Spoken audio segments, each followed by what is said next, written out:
A very good morning to everyone.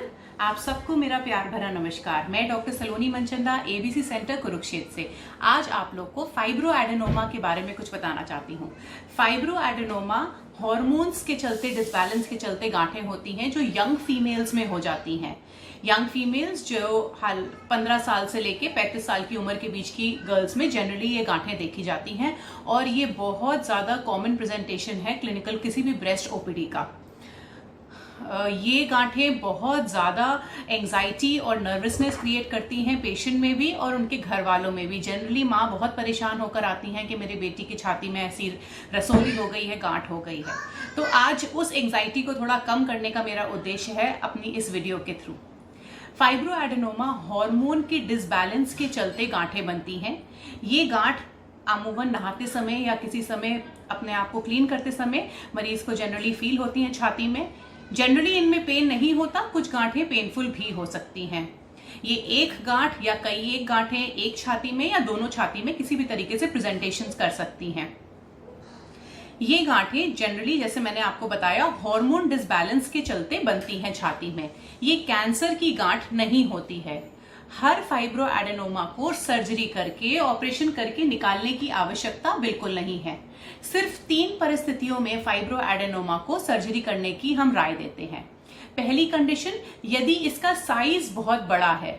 Generally हम cut off मानते हैं 3 सेंटीमीटर को। यदि ये गांठ 3 सेंटीमीटर से ज्यादा बड़ी है तभी हम इसको निकालने की कोशिश करते हैं या इसको निकालने की सलाह देते हैं, वरना इसको निकालने की आवश्यकता नहीं होती। इससे छोटी गांठें देखा गया है कि कई बार अपने आप ही घुल जाती हैं।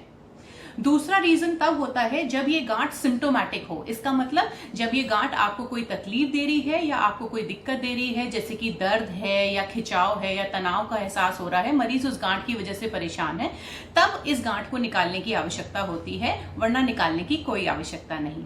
और तीसरा बात यह है कि यदि इस गांठ का साइज बहुत रैपिडली इंक्रीज करा है, अगले 3 से 6 महीने में या 3 से 4 महीने में बहुत जल्दी साइज बढ़ जाता है और डॉक्टर के मन में इस गांठ को लेके किसी खतरे की गांठ से थोड़ा सा कुछ शंका है कि शायद डायग्नोसिस में हमारे कुछ डाउट है कि ये खतरे की गांठ भी हो सकती है या ये कोई और दिक्कत हो सकती है, तब इसको निकाल के जांच के लिए भेजने की आवश्यकता होती है।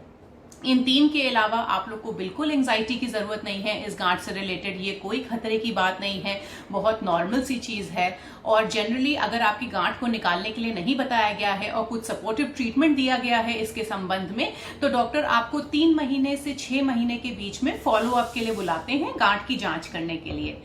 और इससे ज्यादा आप लोग को इस गांठ के लिए टेंशन लेने की या परेशान होने की कोई जरूरत नहीं है। यदि इससे संबंधित मुझसे कोई भी राय लेना चाहते हैं, फाइब्रो एडेनोमास के बारे में और जानना चाहते हैं, तो आप मुझसे मिल सकते हैं एबीसी सेंटर कुरुक्षेत्र में।